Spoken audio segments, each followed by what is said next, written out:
Hello and welcome back. This is Insti and I'm playing the X-Files. On last episode of X-Files we actually... what we did?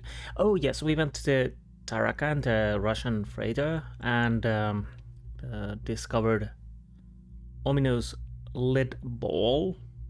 Empty, not a bomb. Some weird scorch marks and human shapes. And yes, Wong, the twitching body. And what else?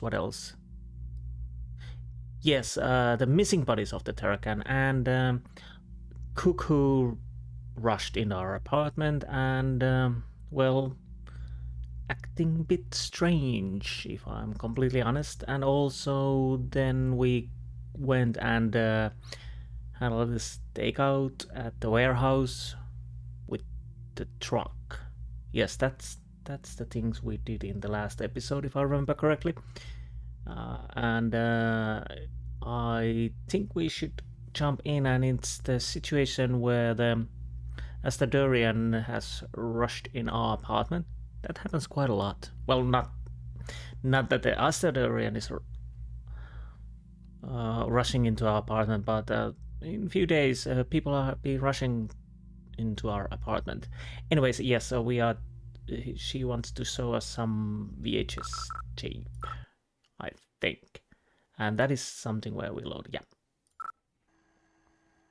Oh, right, radio. Let's. Come on. What is happening? Do I need to do something? I thought we are going to watch the tape, and I'm certain we didn't watch it when we last ended.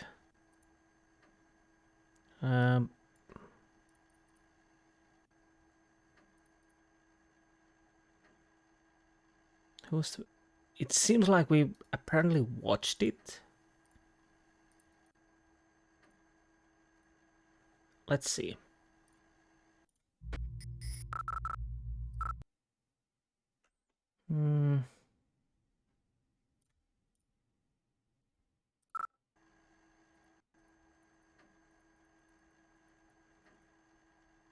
I can't move.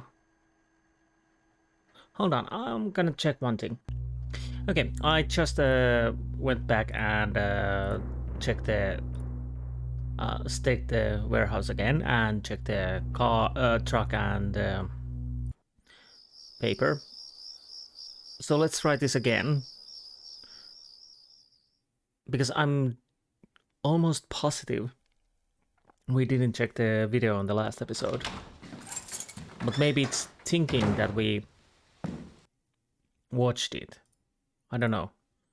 Anyways, because I don't know about it, so let's try again. Okay, sleep.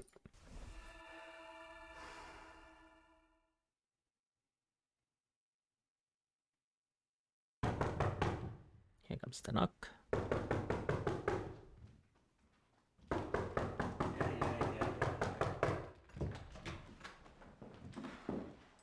Do I have news?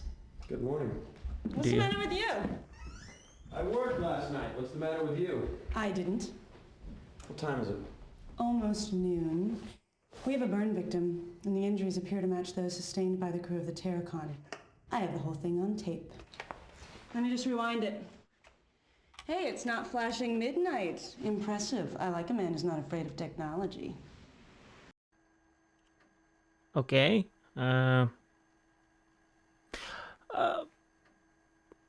I guess we need to talk to her first. Okay. Oh yes, she said she's going to rewind it. Okay. How do you know about the Terragon injuries? How do you know about the Terracon injuries? I got the original autopsy reports. I have them if you want to see them. Okay, who's the victim? A John Doe. He was a truck driver for Gordon's Hauling in Charno. And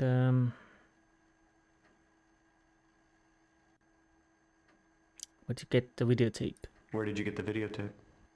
Surveillance cam at the gas station. It's not great video, but it still shows the thing. What thing? You'll see. Ooh, okay, and when? What time did this occur? 6:17 a.m. this morning. Okay,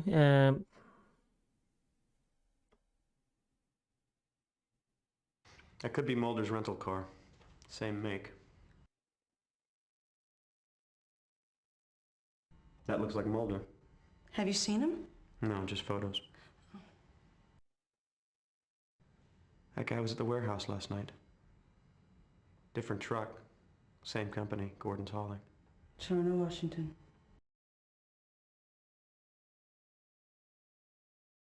So, what do you think? What was that? I have no idea, but his injuries are identical to those from the Terracon, and all of the gas station's electronic equipment stopped working. So what do you think it is? oh. Well, it looked like the light came out of the man's body. That light looked like it was coming out of that man's body. Yeah, it did, didn't it? So what the hell was that all about? Sounds like you have a fax. The body's over at Truett's right now. I'm gonna head on over there and see what she's found out. Oh, I got that Cyrillic document translated. Get this, it was a payroll log. And guess who was on it? Wong. He was paid almost $30,000 in the last 2 months, so I am convinced that the murder was mob-related.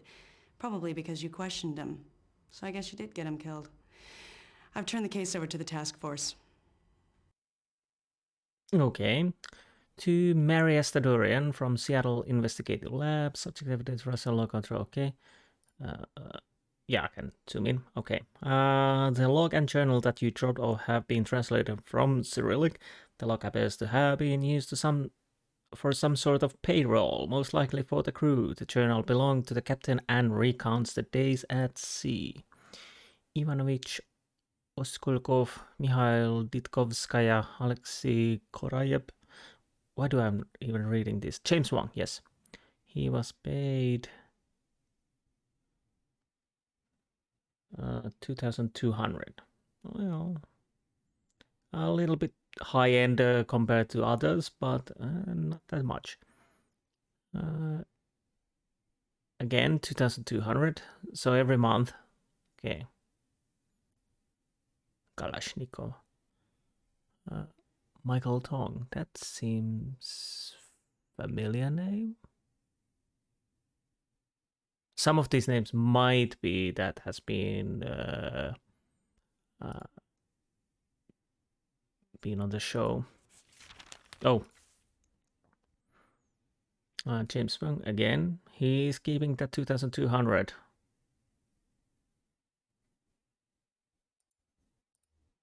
Okay. Nothing I can make out of these. Okay, journal control number. Sailing from Kamchatka Peninsula, March 4th, 96, March 1496 to Seattle, Washington. First day out, departed port at 1400 hours with crew of 8. Cargo of assorted commodities. Crew's regular contingent save for one, Anatoly Dubovnin, who was joined to replace Pavel Chichikov that has remained since last voyage to USA to assist our employer. Stores sufficient for normal transocean travel. Latitude 59, longitude 166 east, northeast, 5,730 kilometers to Seattle. Okay, I'm not going to read these anymore, but at least the other notes. 5th of March, second day out, seas remain calm, spotty clouds to the northwest, though of little consequence. Nothing out of the ordinary to report. Our stores are more than adequate, thanks to our employer. Last night the crew was treated to a measure of vodka, courtesy the cook, who is always popular so long as the store of the vodka remains abundant. I fear that he will spoil the crew too early, and there will be a little to look forward to as the time passes. Must caution on too much vodka. Well, that would be a good idea. There is no drinking during the daylight hours or while crew are on deck watch, and none permitted in the wheelhouse. This is what I have always maintained despite the protestations from some crews. These crews are individually talked to. Then, if the response is such, they are not These crews are individually talked to. Then, if the response is such, they are not reassigned to this ship in future sailings. Okay. So I'm guessing people still want to be on this ship. Third day out, observe 2 Japanese fishing trawlers on Nezuko class who do not acknowledge our presence. We proceed by the compass in the southwesterly direction, holding to the coordinates indicated. The sky this morning was clear, with a light chop from a northern wind. Radar charts show occluded area to the north, possibly bringing higher seas and squalls. Crewman Bakiastrika down ill with unknown ailment, fever, headaches, in crew cabin after the administration of antibiotics. No other crew members show any similar symptoms, so feel this is isolated.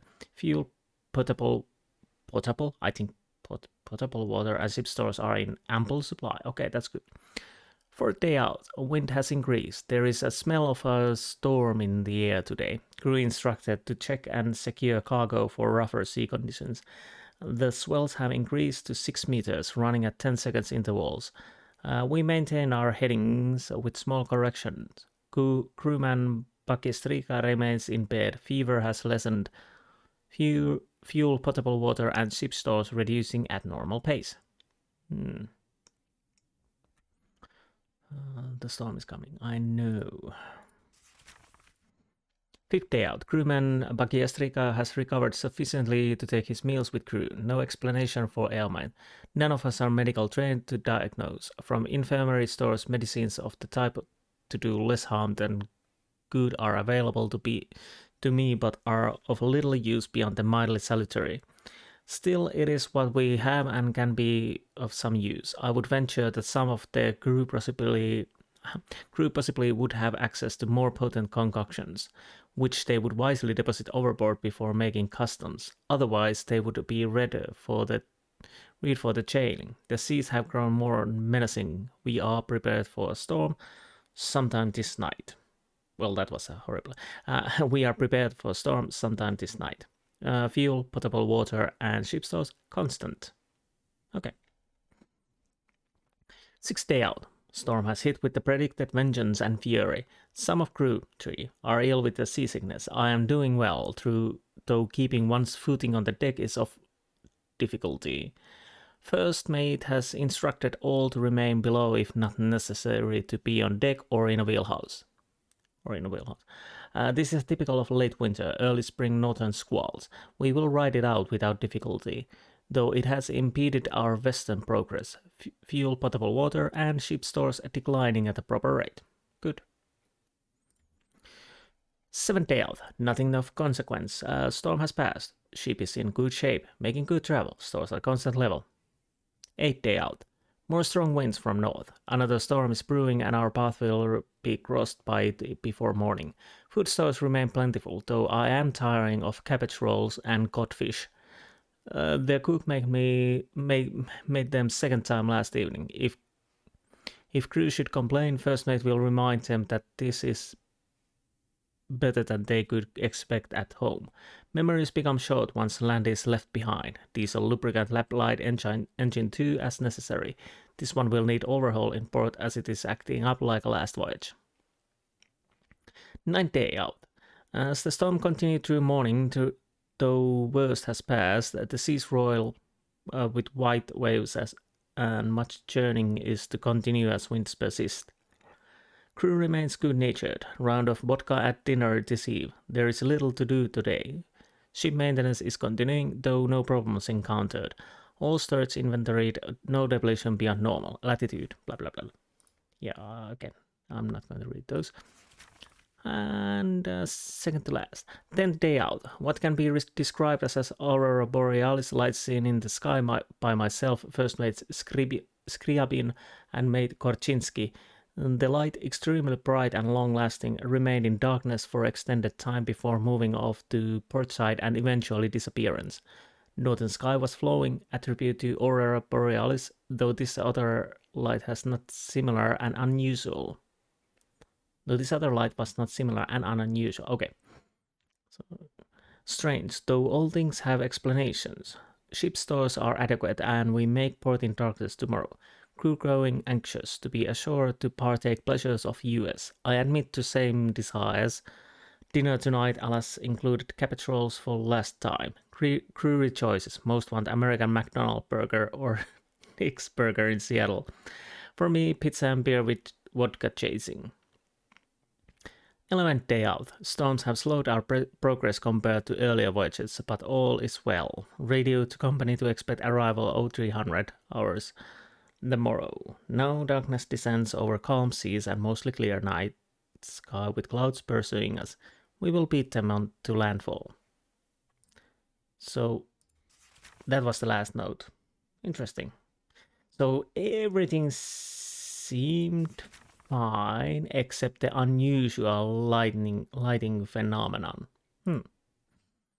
Let's see what we got through the facts. Oh, King County Crime Lab. From John Amis, Agent Willmore, the above noted evidence has been examined by our laboratory and the following conclusions can be drawn. This is an industrial-grade lead container of undetermined manufacture, apparently used for the transportation of hazardous nuclear material. There is residue levels of radiation remaining in the interior storage portion of the container. This radiation has been determined to be hazardous to humans under prolonged exposure. The size of the weight container, 30 lbs, and circumference 27.5 inches, diameter 8.75 inches, internal compartment depth 6.3 inches and diameter 0.7 inches. This item will be held for 48 hours at the crime lab before being returned to FBI evidence control. Okay. I'll try to see if I can actually call to Amy's. Maybe he has something more to say. You are Mr. Amy's.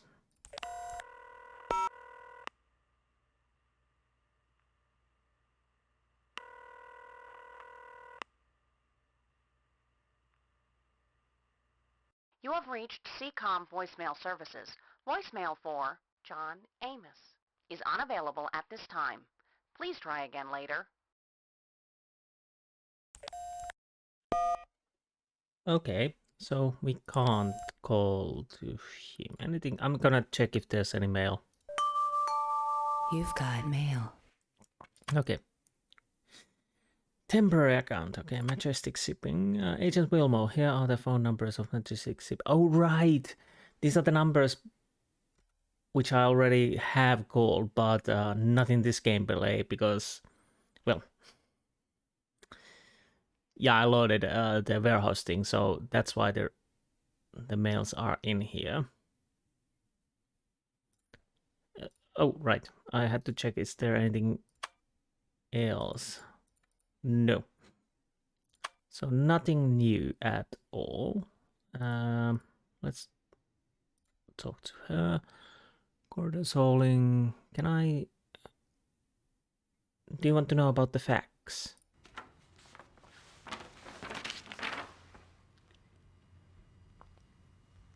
Well, that settles it. They're smuggling plutonium.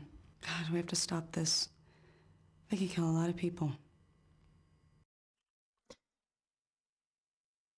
Well, it's only a little round sphere. They might be doing something more. Gordon's hauling Tarakan. Who is this? Oh, crew cut man. Okay. And Mulder. Let's start with this. So, what's the connection with Gordon's hauling? You mean, why was a Gordon's hauling truck both here and at the warehouse? Yeah. They were involved in the smuggling. Where's the truck? Totally empty. I've got an evidence crew going over it right now. You are set with the smuggling. Anything new? Is this the same discussion? So, what's the connection with Gordon's hauling? You mean, why was a Gordon's hauling truck both here and at the warehouse? Yeah. They were involved in the smuggling. Where's the truck? Totally empty. I've got an evidence crew going over it right now. Okay, so it's still same. What about Tarakan? Where does Terracon fit into all this? Obviously, they were part of the smuggling. Either they fried themselves mishandling plutonium, or someone had them killed. Fine, and the crew cut man. What did the man from Charno want with Mulder, assuming that was Mulder? I don't know, but whatever it was, it didn't look friendly. Who was he? Don't have an ID on him yet. He was very badly burned. What about Gordon's Holland? Could somebody over there ID him? Nobody answers the phone, and apparently there's no one on the premises. I sent a Duval County sheriff over there. No luck. It's probably something we have to investigate. What about Mulder? What are we going to say about him? We need to focus on Mulder and Scully. Where are they? All this voodoo with flashing lights and burnt corpses is not the case we're here to solve. I don't agree. If we can understand what this is about, then we can find your missing agents. Okay, cowboy, let's go. We're burning daylight. Where are we going? To the coroner's office to get the autopsy reports on the burn victims. That was quite intense. We have to find the Mulders. Yeah, the problem obviously is that when you most likely making these for pieces one set here and there, they probably don't match as well. Although the Mulder and Scully part was still a little bit out of there. Anyways, I think we should check out the Gordon's Holding first. Can I take a shower first? Can I shower first? I don't know, can you? I may need some help. Then I guess you better call that partner of yours. I hear Cook scrubs a mean back. How do you know about Cook and his scrubbing skills? That was between me and him. Anyways. So I guess I take a shower then. I didn't realize it would go there. Where's... Oh, no. No. Oh, there it is. Okay. Can I actually take a shower? I don't know. I don't know if I can take... I have a suit. Why do I have a suit? Because I didn't.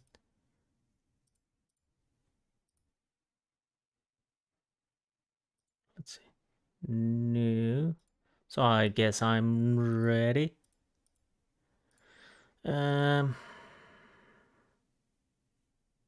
I hope I have a suit. At least that. So there's the Charno. What do we need to do? I think we could go to the morgue.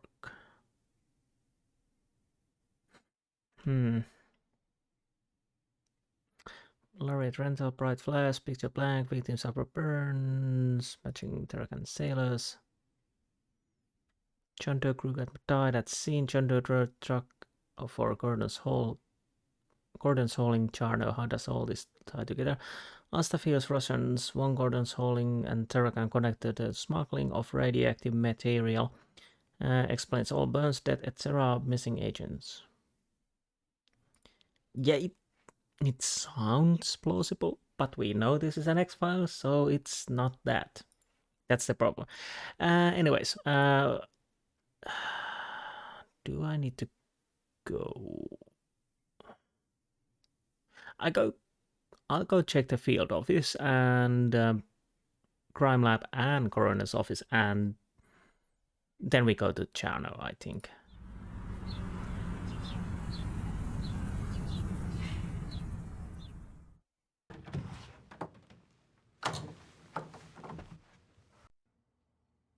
To be honest, I don't know what I'm expecting to find here. Let's see if the computer has no new mail. And that's understandable. What can I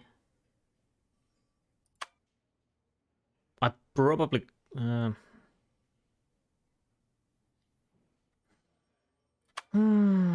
I could try probably the names I have seen to find things or information. I'm gonna send this to Skin Man. Okay, here it goes. And off. Is Cook here? No.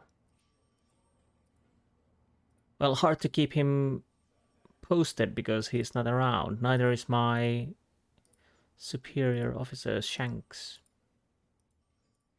I wasn't supposed to click that. Oh, poo.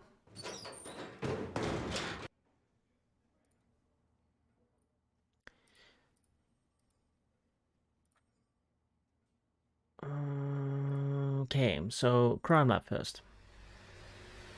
It's weird that I couldn't call him. There you are. Why didn't you answer? Okay, so there's nothing left to talk. What about the rest of the evidence? Well, okay. So let's see, coroner's office.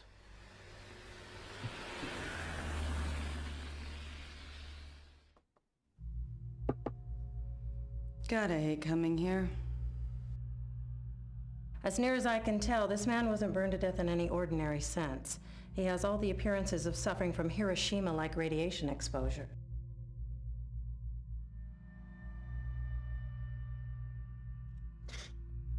Okay. Sorry about that. I had to take a sip of coffee. Anyways, are you going to Twitch? Extra crispy. Is that a tattoo?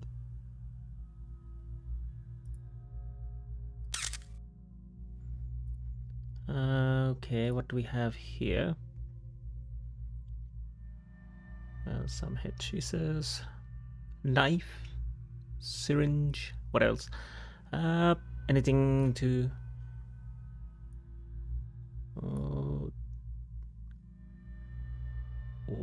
Okay. Why? What makes you think it's radiation? Well, first off, I don't know much about it, but he was burned from head to toe. Literally. Fire damage never does that. Secondly, I cut his clothes off him. They were pretty much undamaged. You see this? That's the imprint of the logo from his shirt. That's caused by thermic rays. Similar effects were observed at Hiroshima. Kimono patterns were burned into the skin of the wearer. Inverse shadows of objects were permanently etched into walls. Well, not a tattoo per se then, but well, something like that. A mostly more painful way to get a tattoo. And how is it similar? Are there any similarities between this and the Terracon victims? The effects are almost identical. We didn't figure it out with the Terracon because, well, it really didn't occur to us. I mean, this is highly unusual stuff, you know. Sometimes we don't see the extraordinary even when it's right in front of us because, well, we just weren't expecting it. She has a point, you know. And the leads. Any leads on the missing Terracon crew? No. Whoever did it was good. They got in here, got the bodies without leaving a trace of any kind. To be honest, that really points to somebody who has access to this place or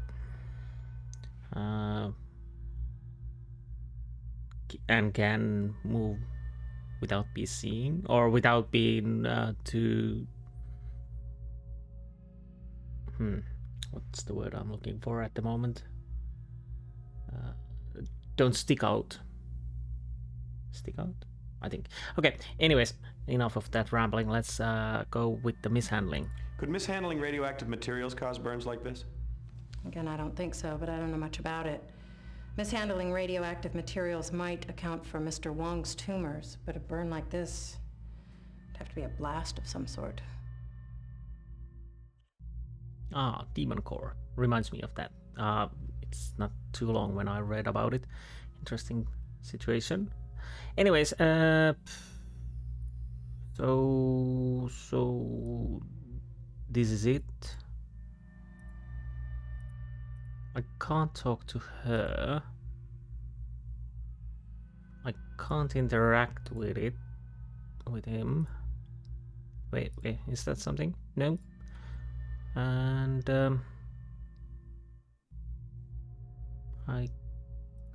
these are the same. So again, there's something flashing. Well, it almost feels like you have mail. Okay. Where's the mail?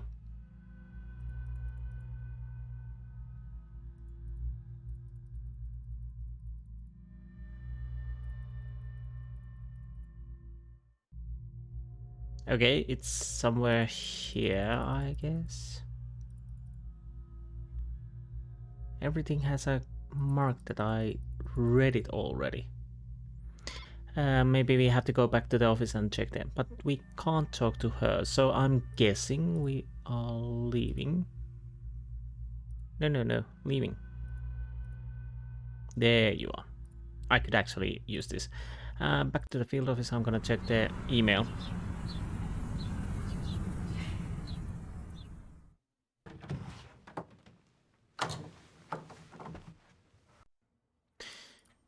Rightio.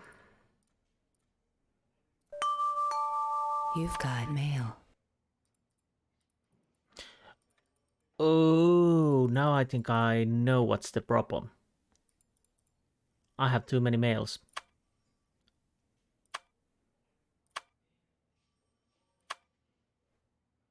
I'm almost certain of it.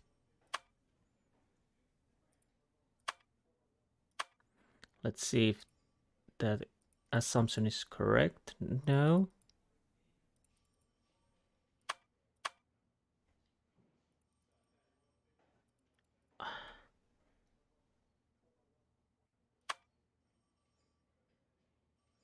Well, for almost 2 agents, because I'm almost certain it would be from Skinner.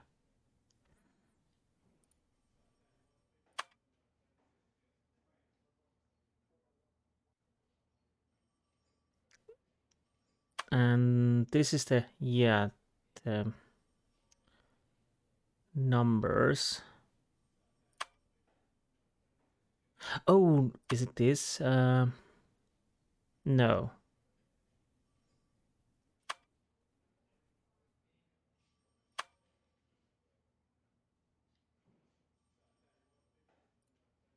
Oh, right, we have done this.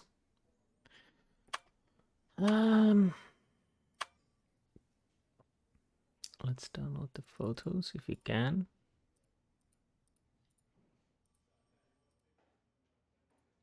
Unfortunately, the pictures are pixelated now. Honestly, I don't know.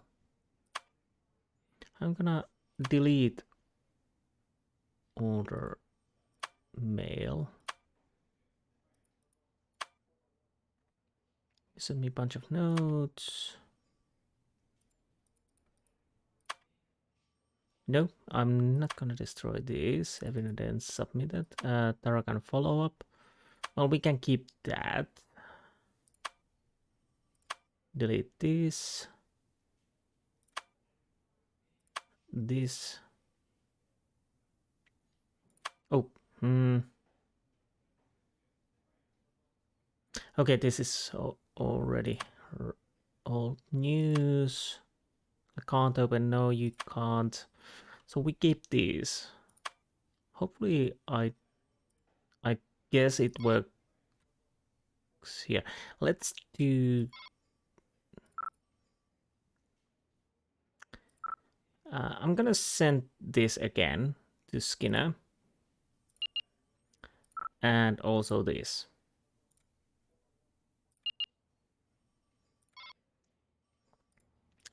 Just in case.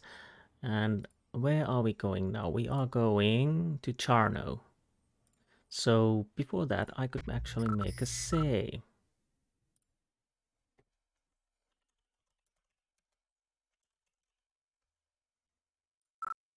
Okay, that's good. Return and go. Gordon's Hauling. Oh, it's night already.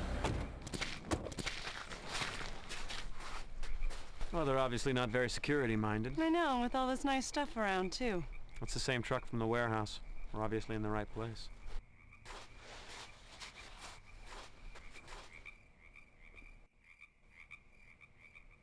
Rabbit. The only way we can go is forward, as my binoculars are working. Very nice indeed. And night vision? Not that good.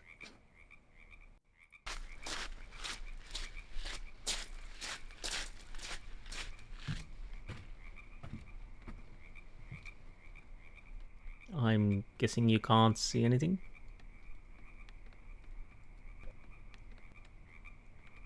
Oh, am I supposed to do something? Apparently I am.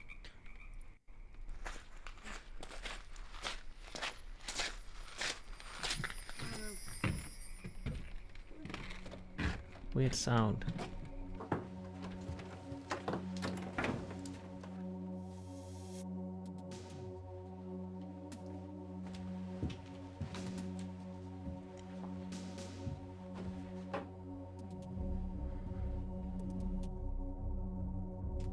Okay, I can go right, I can go left and forward. What's over there? Really can't see anything.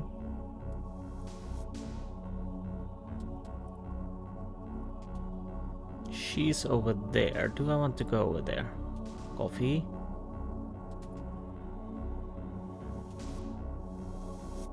Is that... There's something over there. I'll come back here later. So first we probably... What is that? Why do I want to take a shovel? Well, no, I have a shovel. I don't know what I'm doing with it, but... Okay, we got cutters. Or pliers, I don't know.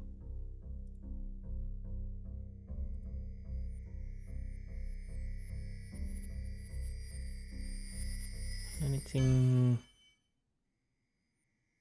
Can't really interact with these.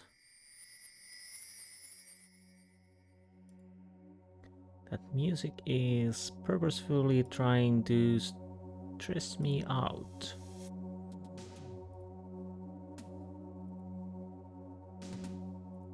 Anything on the table? No. Can I?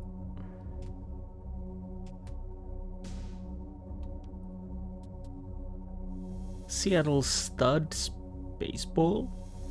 Okay. No idea if that's a actual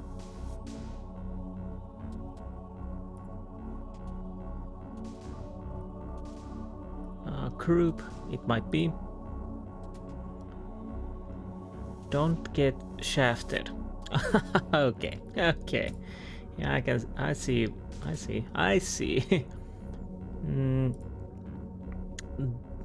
I don't know.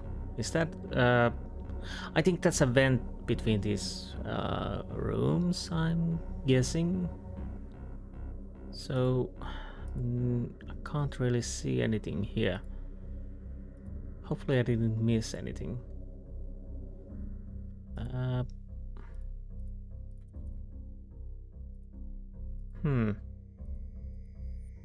Something's wrong. I can't go forward. So am I missing something? I guess I am. Oh, I could turn around. Turn around. Nope, we're not going there. What's happening here?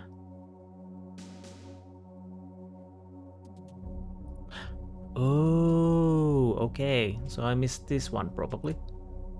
Yeah, definitely.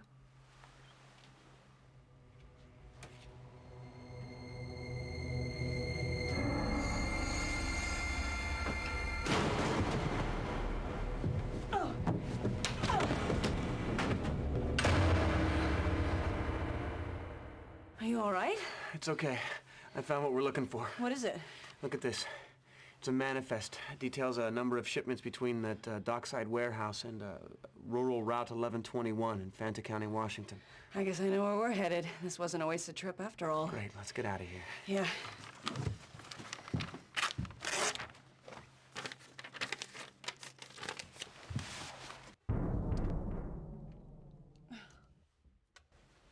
We're locked in.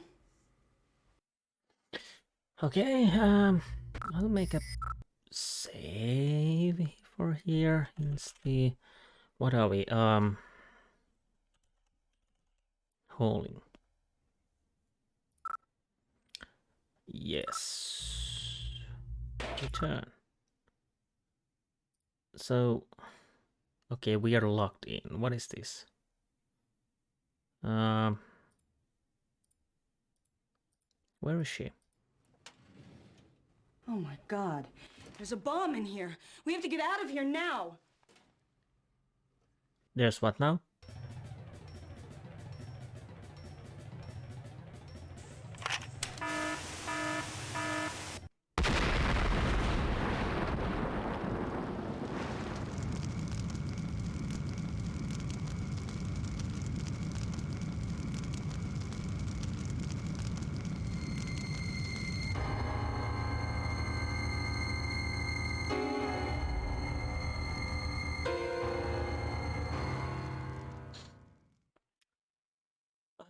I guess I made a mistake.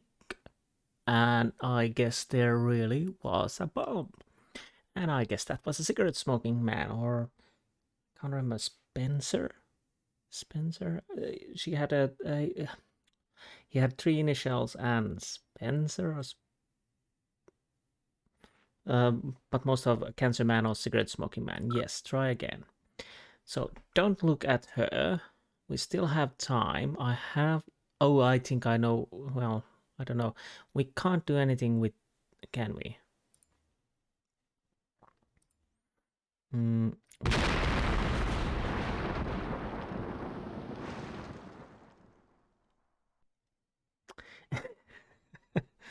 Okay, we are not cutting the wires. That's for sure. Right. So not cutting the wires. Spender, not Spencer. Did I say Spencer? I meant Spender. Yeah, cigarette smoking man is a spender. And oh my God. There's a bomb in here. We have to get out of here now. And the funny thing is, he apparently didn't smoke real smokes at all when filming the series.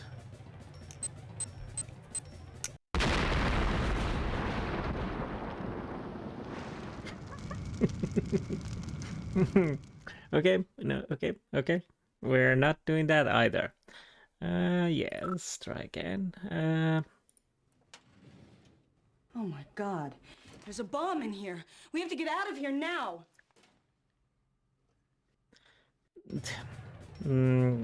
I think I remember now what are we supposed to do. This window's wired to the bomb. Yeah, everything is wired to the bomb. And now, yeah, we noticed that little vent over there. Let's try with this.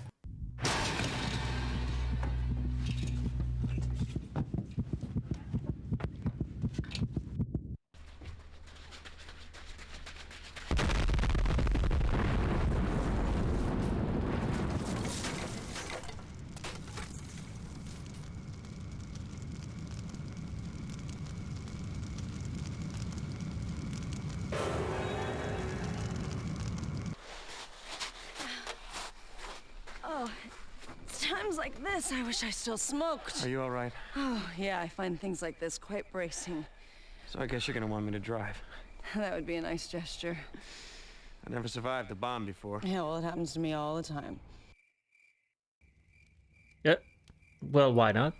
You probably shouldn't do that. I mean, I would love for you to, don't get me wrong, but we should probably wait until this case is wrapped before we go Tampering with the evidence? Okay, fair enough, fair enough. Anyways, I need to take a picture. This is, yeah. Somewhere like here. What's the matter with you? Nothing, I just want to take evidence. Okay. Who was that guy? Who was that guy? He was incredibly strong. Yeah, I kind of got that impression. You think he works out? There was something weird about his eyes. Did you see that? No, I was too busy being knocked across the room to catch that little detail. Well, that is actually true. She couldn't see in the eyes. It seemed like there was something wrong with him. Well, that's accurate. He seemed...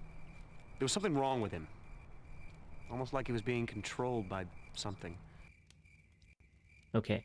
I guess we can now ask these. So, who owns the hauling yard? Duh, Russian mobsters. Actually, they're Georgian, you know. How's that? Well, I'm assuming, because the crew of the Terracon was Georgian. Actually. No. Gate. I guess we know why the gate was left open. You mean it wasn't just small-town coziness? No. The gate was left open so somebody would get in there and set that bomb off. Yeah, but was it meant for us or that guy?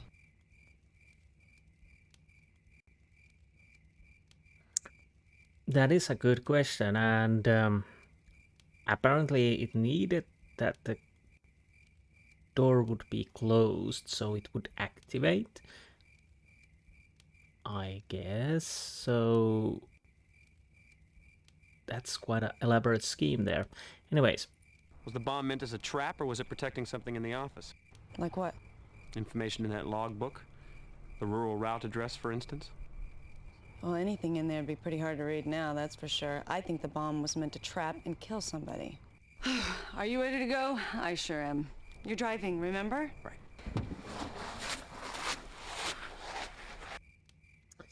So, okay. What else there is to do? Do we need to go field office? I don't think we need to go to the harbor anymore. There's nothing to do with these. I'll check the field office. If there's nothing there, then probably apartment then.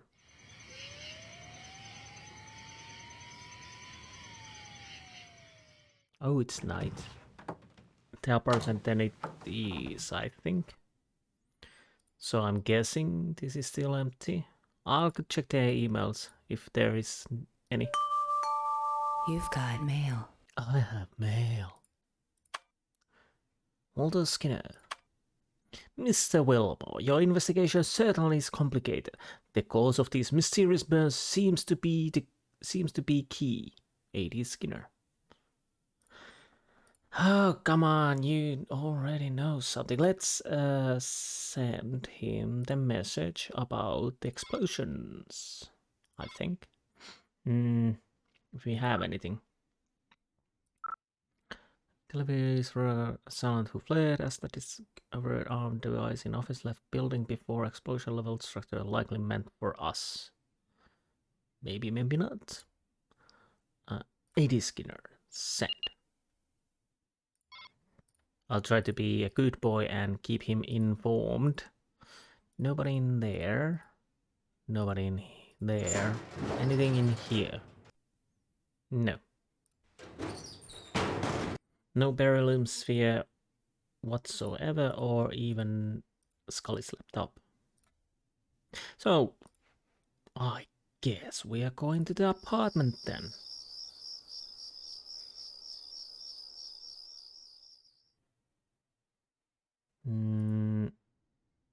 Unit available, okay.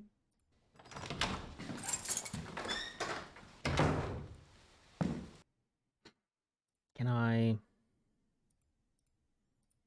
check the windows? Can I be paranoid? No. Let's see if somebody's answered. You've got mail. Okay. Walter Skinner, Skinman. Agent Willmore, I trust you are sleeping with your gun. Hopefully all this activity means you are getting closer. Keep in touch. Okay. Let's see. Can I... Oh!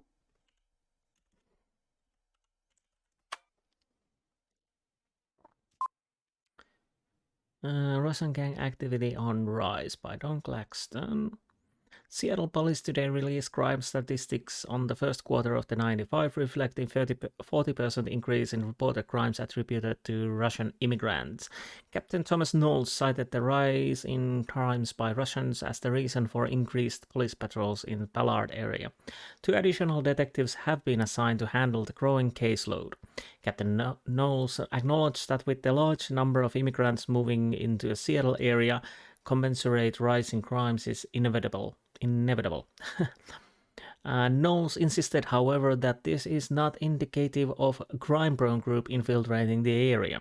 There is nothing in our investigation to suggest that these immigrants foster more or less criminal activity than any other group, said Knowles, responding to criticism from Russian emigre community leaders who have claimed that police have used heavy-handed methods in dealing with our people. Speaking for the Russian community, Ballard resident Nino Boguchava says that the police and others are quick to blame all the troubles in the world on our people simply because we are new to this country. Boguchava points to establishment of language classes, daycare and work center for Russian immigrants as proof of the willingness of his people to become Americanized as rapidly as possible, while retaining their ethnic heritage and dignity. We are hard-working people, Boguchava told a reporter recently, stressing that some in our midst may want to take the easy route to money by doing bad things, but this is not our nature. The proof is that most of us are working in any kind of job we can find, like construction work, taxicab driving, menial tasks that provide our people with the sense of self-worth and keeps them from requiring assistance of others. Boguchava, who left his home in the Georgian city of Tbilisi during the armed conflict 7 years ago, says he is a cab driver by night and a community activist by day. Captain Knowles stressed that even though the Seattle Police Department has targeted specific areas that have concentrations of Russian immigrants, there is no official or unofficial policy to harass, intimidate, or discriminate against any specific ethnic group.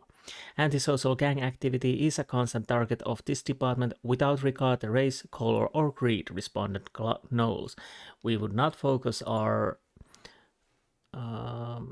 attention to any group without cause, with no regard for who they are or where they came from. The Seattle Police Department, as policy, tries to determine where criminal activity exists and then attempts to quash it through a variety of programs and tactical means. When we identify a threat to the public well-being, we act with appropriate law enforcement response or through outreach programs in the community. This is what we have been doing in the Russian community. The Friends of Novgorod have announced meeting of interested citizens to discuss the heightened police presence in the Ballard area, to be held at the Russian Tea House Annex on Wednesday at 7 p.m. Okay. Oh. I shouldn't press buttons while reading Russia.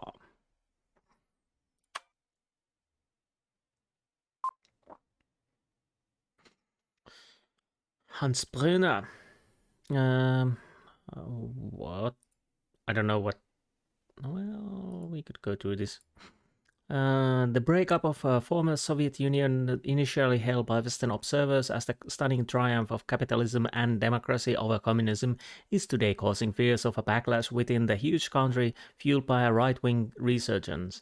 At the same time, the porous borders of Russia have brought about an increase in smuggling and illegal exportation of hazardous materials.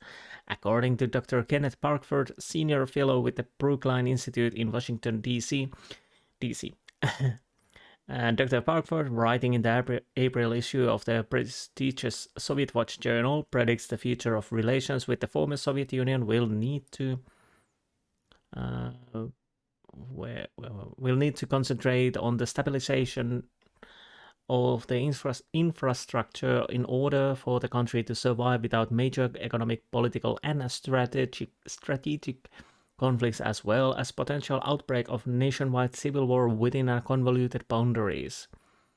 When contacted by phone at his home in Arlington, Virginia, Dr. Parkford expanded on his views by saying that the various factions within the Russian continent are experiencing growing pains that come with the realization that free enterprise and more permissive society sometimes engenders chaotic situation that, if left to grow, can create near anarchy and ironically renewed isolation from the world community.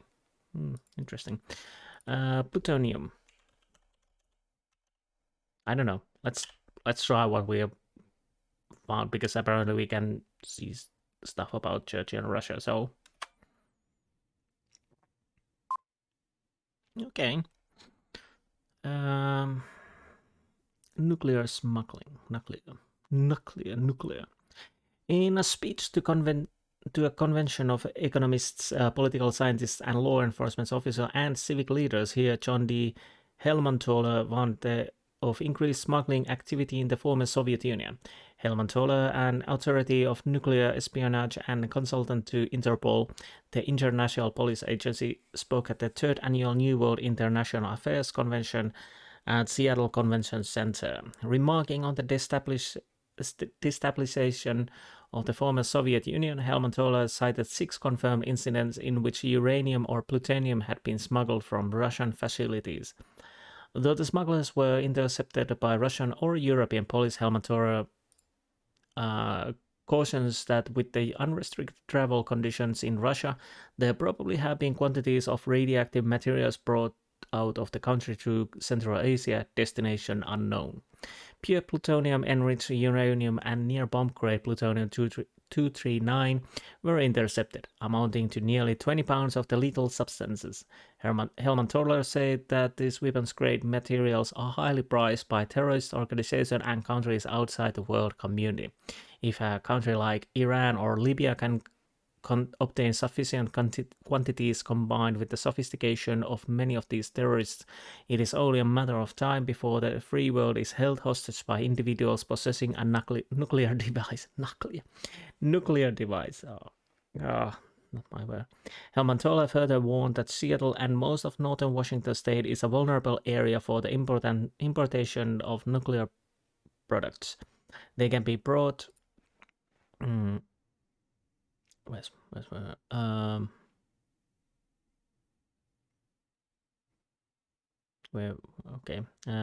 ones.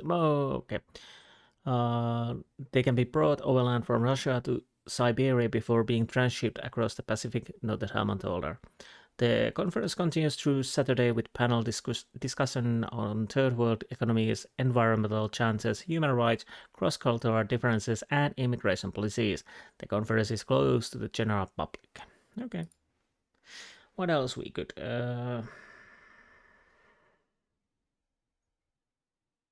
Anything in news about Astoria?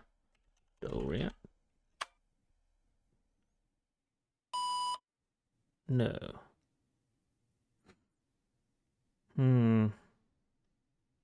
What about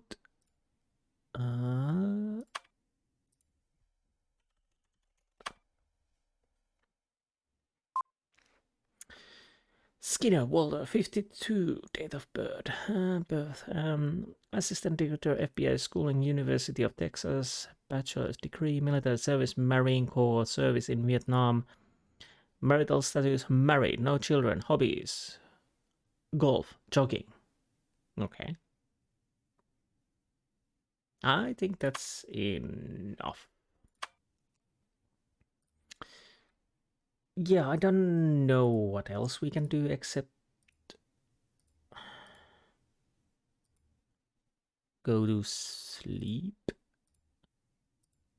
No, turn around.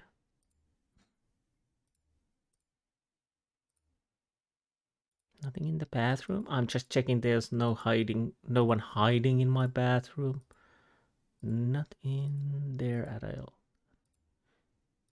Okay, so I guess we need to sleep.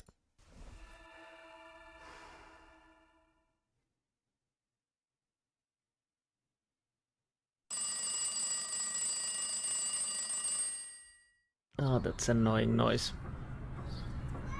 I guess that's the idea. Journal. Have we updated our journal? Updated journal. If I only remember where we left. Fresh sheet of paper, make it something opposite.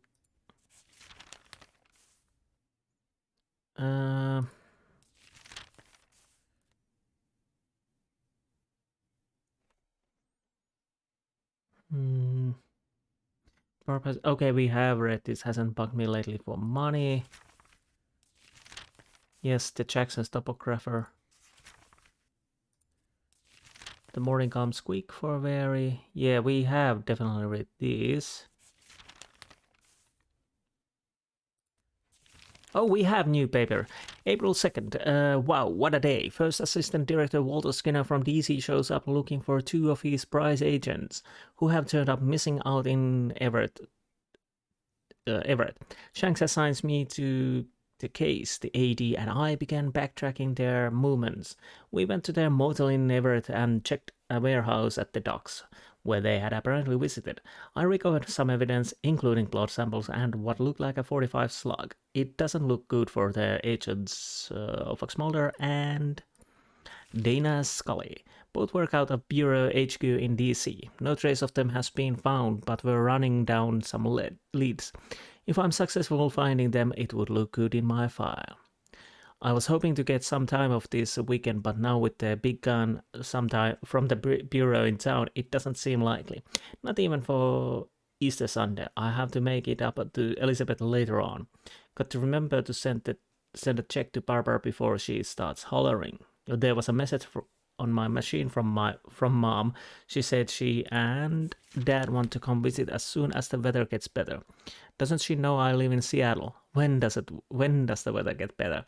Today it drizzled most of the day, but yesterday it was actually kind of nice, though there was strong breeze moving the clouds around. Sorry. Clouds. Then I said, oh, it continues around. I like it here, but the rain.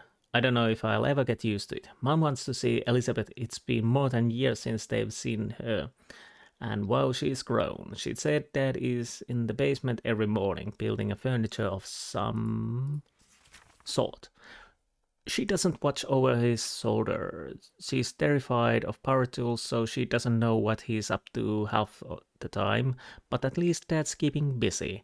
They went to Florida for a month in January and had a great vacation.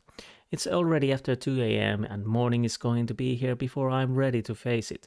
So I had better end this page and get some sleep. I want to do a little reading before lights out anyway. April 4th. Things are starting to move on this missing agents case. Though their trail has turned cold, one of the subjects I interviewed, a fisherman, turned up shot in the head yesterday. I don't know what that means, but I'm sure there is some connection to my case. He seemed a little evasive in my interview, although he had all the right answers. I'm working on this aspect with the SPD? Oh, yes, of course. I was thinking some person, but yeah, Seattle Police Department. And an interesting sidelight, the detective they've assigned to the case is a knockout. Her name is Mary. And she's spunky and beauty. She's kind of a hard around the edges. That's what police work will do to you. But I kind of like her right off. She seems a little standoffish. Maybe she doesn't like federals. Like it or not, we're probably in this investigation together for a few days at least. I'm not disappointed. It's beats cruising with Cook. I got a cute card from Elizabeth today, a homemade one with the Easter eggs on it. She's going to Barbara's mom's for Easter, so that let me out. I probably will be working anyway, but it's nice to have a choice in your life. I really miss Elizabeth. I have to find some time to get her an Easter present. Time's a wasting. Okay, so there are new things. Actually, now that he mentioned about the letter from Elizabeth, I'm gonna go and... Oh, I need to go over there. Nope. And do we actually... No.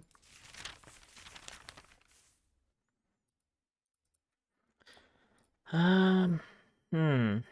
Could it be in the kitchen? No, I don't see anything. Oh. Some coarse beer. Tropicana juice. Film. Nothing else exactly. Anyways, I think that's for this episode. A little slower episode, but we managed to make a track. To be honest, I'm quite. It felt shorter day than usual. But anyways, that's it then. I'll hope you enjoyed this episode, and I will see you next time. Until then, goodbye.